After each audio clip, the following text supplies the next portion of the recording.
اے اللہ عطا کرنے والے ہیں، اے اللہ پیدا کرنے والے ہیں، اے اللہ آپ کے خزانے لامحدود ہیں، اے اللہ ہم تو غریب ہیں، محتاج ہیں، اے اللہ فقیر ہیں، اے اللہ قصوروار بھی ہیں، اے اللہ مجرم بھی ہیں، اے اللہ آپ سے ضد کرنے آئے ہیں۔ اے اللہ یہ عورتوں کا بھی مجمع ہے، اے اللہ یہ مردوں کا بھی مجمع ہے، اے اللہ رمضان بھی قریب ہے، اے اللہ رمضان بھی قریب ہے، اے اللہ رمضان بھی قریب ہے، اے اللہ ہمیں 100% اسلام پر چلنے کی توفیق عطا فرما۔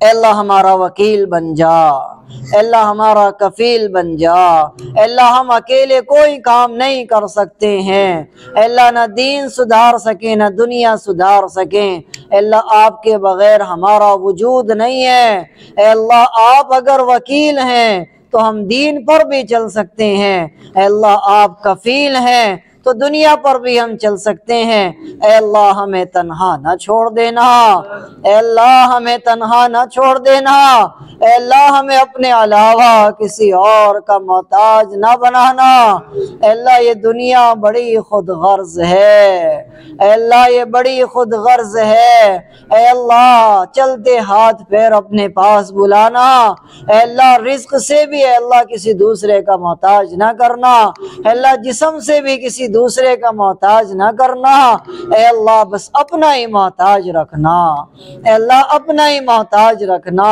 اے اللہ ہمیں دین پر چلنا آسان فرما، اے اللہ ہمارے بیماروں کو شفا عطا فرما، اے اللہ اسپتال بھرے پڑے ہیں، نئی نئی بیماریاں وجود میں آ رہی ہیں، اے اللہ نوجوان ہو یا بوڑھا، اے اللہ سب بیماریوں کی زد میں ہیں، اے اللہ ہمارے بیماروں کو شفا عطا فرما، اے اللہ ہمیں سنت نبوی کو پڑھ کر اس پر عمل کرنے کی توفیق عطا فرما، اے اللہ سنت نبوی کو جان کر اس کے مطابق اپنی صحت کا خیال رکھنے کی توفیق عطا فرما، اے اللہ جو قرض میں دبے ہیں، اے اللہ قرض بڑا خطرناک ناسور ہے، اے اللہ بڑا خطرناک ناسور ہے، اے اللہ قرض سے ہماری حفاظت فرما، اے اللہ ایسے حالات سے ہماری حفاظت فرما جو ہمیں قرض دار بنائے، اے اللہ قرض سے ہماری حفاظت فرما، اے اللہ جن کی پیٹھ پر قرض کا بوجھ ہے، اے اللہ ان کا بہترین وکیل اور کفیل بن کر ان کا قرضہ اتارنے میں مدد فرما، اے اللہ جو بچیاں جوان ہیں اے اللہ ان کے لیے غیب سے نکاح کے لیے جوڑے مرحمت فرما، اے اللہ جو بچیاں جوان ہیں اور ان کے ماں باپ بڑی تلاش و بسیار میں ہیں، اے اللہ جستجو میں ہیں، اے اللہ انہیں نیک رشتے عطا فرما، اے اللہ نیک رشتے عطا فرما، اے اللہ جو بے اولاد ہیں انہیں اولاد کی نعمت عطا فرما، اے اللہ جو بے دین ہیں انہیں دین کی نعمت عطا فرما، اے اللہ بڑی تکلیف ہوتی ہے امت کو دیکھ کر، اے اللہ جو رمضان میں بھی ہوٹل چلا رہے ہیں، اے اللہ مسلمان پردہ ڈال کر ہوٹل چلا رہے ہیں، اے اللہ مسلمان کا یہ حال ہے، اے اللہ آپ تو رحمان الرحیم ہے، اے اللہ حنان و کریم ہے، اے اللہ اگر آپ بدلہ لینے پر آ جائیں، اے اللہ ایک بھی مجرم کو آپ زندہ نہ چھوڑیں، اے اللہ زمین میں دھسنے شروع ہو جائیں، اے اللہ ہم آپ سے بھیک مانگتے ہیں، اے اللہ ایسے نا عقلوں کو عقل عطا فرما، نا سمجھوں کو سمجھ عطا فرما، ایسے بے دینوں کو دین عطا فرما، اے اللہ جو رمضان میں ہوٹل چلا رہے ہیں، اے اللہ پردے ڈال ڈال کر بے روزے داروں کو کھلا رہے ہیں، اے اللہ انہیں شرم عطا فرما، اے اللہ انہیں شرم عطا فرما، انہیں ہدایت عطا فرما، اے اللہ جو واعظین ہیں، اے اللہ جو مبلغین ہیں، اے اللہ ان کی زبان میں اثر پیدا فرما، اے اللہ جو داعی ہیں، اے اللہ اس کو صحیح طریقے سے دعوت پہنچانے کی تڑپ عطا فرما، اے اللہ اسے اپنا کام صحیح طریقے سے کرنے کی موقع اور تڑپ عطا فرما، اے اللہ ہماری ان دعاؤں کو محمد رسول اللہ صلی اللہ علیہ وسلم کی برکت سے اپنی بارگاہ میں قبول و منظور فرما۔ سبحان ربک رب العزت عما یصفون وسلام علی المرسلین والحمد للہ رب العالمین برحمتک یا ارحم الراحمین۔ آئندہ ہفتے انشاءاللہ تفسیر جو ہو